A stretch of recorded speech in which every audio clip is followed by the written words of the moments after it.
Ukisoma kitabu cha Mwanzo sura ya 10 mstari wa 8, Biblia inasema Kushi akamzaa Nimrodi, akaanza kuwa mtu hodari katika nchi. Mstari wa 9, alikuwa hodari wa kuwinda wanyama mbele za Bwana. Kwa hiyo watu hunena kama Nimrod, hodari wa kuwinda wanyama mbele za Bwana. Tunaendelea na Prayers Marathon yetu na leo ni siku ya 14. Tunamshukuru Mungu sana kwa ajili ya hatua ambayo ametusaidia mpaka sasa na tunaendelea bado kuliitia jina la Bwana. Sasa siku ya leo naomba nikuangazie maandiko haya kutoka kile kitabu cha Mwanzo 10 mstari wa 8 na wa 9, ambapo tunasoma kwa habari za mtu anaitwa Nimrodi ambaye alianza kuwa mtu hodari katika nchi. Ningeweza kusema Nimrodi alianza kuwa mtu hodari katika dunia. Aliingia katika historia ya dunia kwa uhodari. Aliingia katika historia ya watawala wa kipindi hicho kwa uhodari. Nimrodi anaingia katika orodha ya watu hodari katika hiyo nchi, katika dunia. Kumbuka kwamba enzi hizo sasa dunia ndio ilikuwa inaanza. Kwa hiyo mtu akisema kwamba ni hodari katika nchi, tafsiri yake ni kwamba hizo ni takwimu za kidunia, sio takwimu za nchi moja, ni takwimu za kidunia. Nchi ilikuwa inatafsiriwa kama dunia, yani earth ilikuwa inatafsiriwa kama, ukisoma kwenye Biblia ya Kiingereza mstari huo anasema and Cush begat Nimrod, he began to be mighty one in the earth. Kwa hiyo maana yake alikuwa ni hodari katika dunia, sio katika nchi tu kama ambavyo Kiswahili kinaeleza. Sasa mstari wa 9 anaeleza kwa nini alikuwa hodari. Alikuwa hodari kuwinda wanyama mbele za Bwana. The key word ambayo nataka tupite nayo hapa ni kuwa hodari mbele za Bwana. Mungu akupe uhodari, lakini uhodari wako utakuwa dhahiri kama utakuwa hodari mbele za Bwana. Nimrod alikuwa anafanya kazi ya kuwinda. Kuwinda ni moja ya kazi ambazo ni tunasema kwamba ni kazi ambazo ni kazi duni kwa lugha ya kisasa. Niseme tu kwamba kuwinda sio kazi, sio kazi nzuri, ni kazi duni. Sasa mtu anakuambia kuchoma mkaa, sasa mtu amekwambia pengine, yani kazi ambazo ni kazi hafifu. Kuwinda sio kazi kubwa kama unavyoifikiria.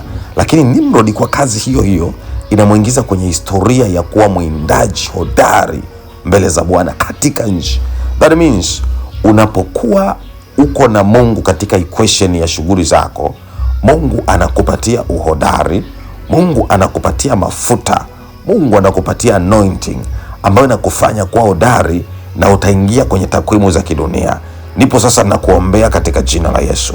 Kama wewe unapika maandazi, utapika maandazi na utakuwa hodari katika hilo eneo mbele za Bwana, na takwimu zako, taarifa zako zitaenea eneo kubwa katika eneo unaloishi katika jina la Yesu.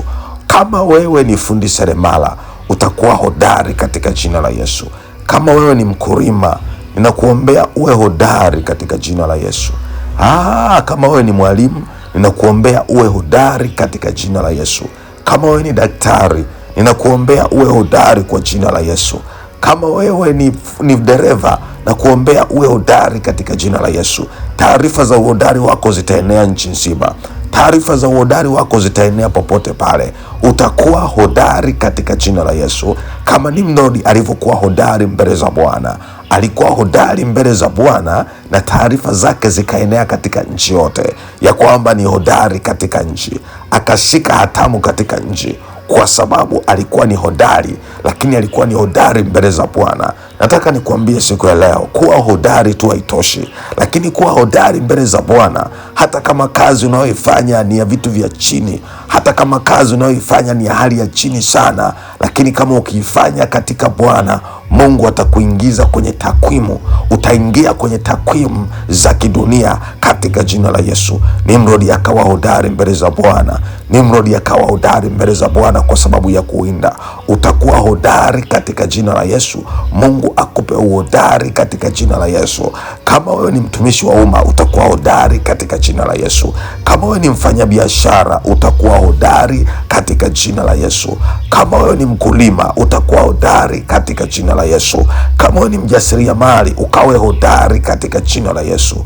Kama una kazi yoyote ambayo unaidharau, kwa jina la Yesu utakuwa hodari. Yawezekana kazi ya Nimrod ilidharaulika wakati huo. Kazi ya kuwinda sio kazi bora, sio kazi ambayo unaweza ukategemea matokeo makubwa, lakini Biblia inasema Nimrod akawa hodari katika nchi alipoanza kuwinda mbele za Bwana. Kwa hiyo the key point hapa, kila kitu unachokifanya ukifanye mbele za Bwana na utaona matokeo. Kama wewe ni msusi, usuke mbele za Bwana, utaona matokeo.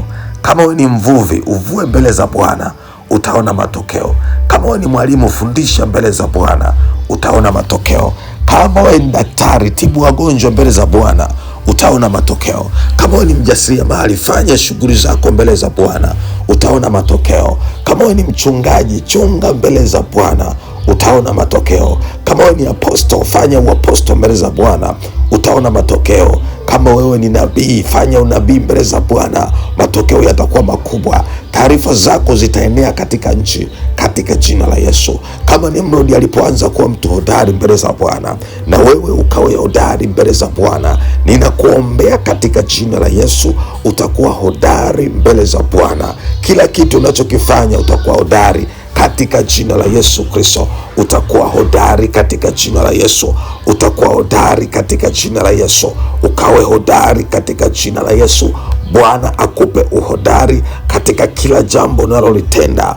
Utakuwa hodari na taarifa zako zitaenea katika nchi. Taarifa zako zitaenea katika dunia. Kandarabasikerebo kasita. Taarifa zako zitaenea katika nchi ya kwamba wewe ni hodari mbele za Bwana katika jina la Yesu. Utakuwa hodari mbele za Bwana. Utakuwa hodari mbele za Bwana.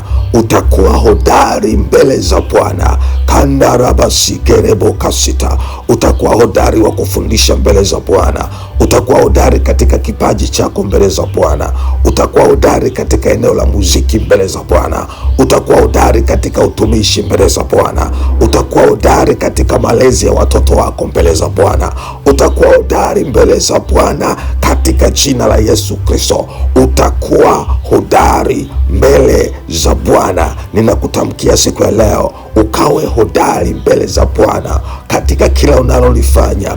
Mungu akupe uhodari. Mungu akupe uhodari. Kandarabasikerebashika. Mtu aliye hodari hafilisiki haraka. Mtu aliye hodari haishi njiani. Mtu aliye hodari hakati tamaa. Mtu aliye hodari anapambana mpaka mwisho. Mtu aliye hodari hashindwi njiani. Mtu aliye hodari huonyesha matokeo mazuri. Mtu aliye hodari huonyesha faida kubwa hata kama mtaji ni kidogo. Mtu aliye hodari mambo yake humnyokea. Kandarabashike. Ninakutuma ukawe hodari siku ya leo. Ninakutuma ukawe hodari siku ya leo katika jina la Yesu. Ninakutuma katika ulimwengu wa roho ukawe hodari siku ya leo katika jina la Yesu Kristo, mwana wa Mungu aliye hai. Tutakuwa hodari shambani, tutakuwa hodari mjini, tutakuwa hodari tuingiapo, tutakuwa hodari tutokapo, tutakuwa hodari popote tutakapokuwa katika jina la Yesu. Katika huduma zetu tutakuwa hodari, katika kazi zetu tutakuwa hodari, familia zetu zitakuwa hodari, watoto wetu watakuwa hodari katika jina la Yesu Kristo. Tutakuwa hodari katika ndoa zetu, tutakuwa hodari katika huduma zetu, tutakuwa hodari kwa kila tunachokifanya katika jina la Yesu Kristo. Ninatamka roho ya hodari ikakuvae kwa jina la Yesu. Ukawe hodari katika kila eneo, ukawe hodari katika kila jambo katika jina la Yesu Kristo. Ninamuona hodari mmoja ambaye anasimama na kuanzisha huduma. Ninamuona hodari mmoja anayesimama na kuanzisha biashara. Ninamuona hodari mmoja ambaye anasimama na kuwa baba bora. Hodari mwingine anasimama na kuwa mtumishi mtumishi hodari. Hodari mwingine anasimama na kuwa daktari hodari, na huyu anakuwa hodari katika malezi, na huyu anakuwa hodari katika kutafuta fedha, na huyu anakuwa hodari katika biashara, huyu anakuwa hodari katika huduma za uimbaji na vipaji, huyu anakuwa hodari katika utumishi wake, huyu anakuwa hodari katika kazi yake ya kuajiriwa, na huyu anakuwa hodari katika shughuli za wito aliyoitiwa na Bwana. Huyu anakuwa hodari katika hiki, na yule anakuwa hodari katika biashara, huyu anakuwa hodari katika ujasiriamali, katika jina la Yesu. Natamka ukawe hodari na kutuma ukawe hodari siku ya leo katika jina la Yesu, mwana wa Mungu aliye hai. Ninakuagiza ukawe hodari. Utakuwa hodari kwa jina la Yesu. Utakuwa hodari katika jina la Yesu. Utakuwa hodari katika jina la Yesu. Utakuwa hodari katika jina la Yesu. Rapakatapakasikete. Roho ya hodari ikukamate katika jina la Yesu. Watoto wako wakawe hodari katika jina la Yesu Kristo aliye hai. Mungu akubariki, Mungu akuinue, Mungu akupe neema. Ninakuombea siku ya leo ukawe hodari katika kila jambo unalolitenda katika jina la Yesu. Ukawe hodari katika kila jambo unalolitenda katika jina la Yesu. Ukawe hodari katika kila jambo unalolitenda katika jina la Yesu Kristo, mwana wa Mungu aliye hai. Siku yako imebarikiwa katika jina la Yesu. Amen, amen, amen.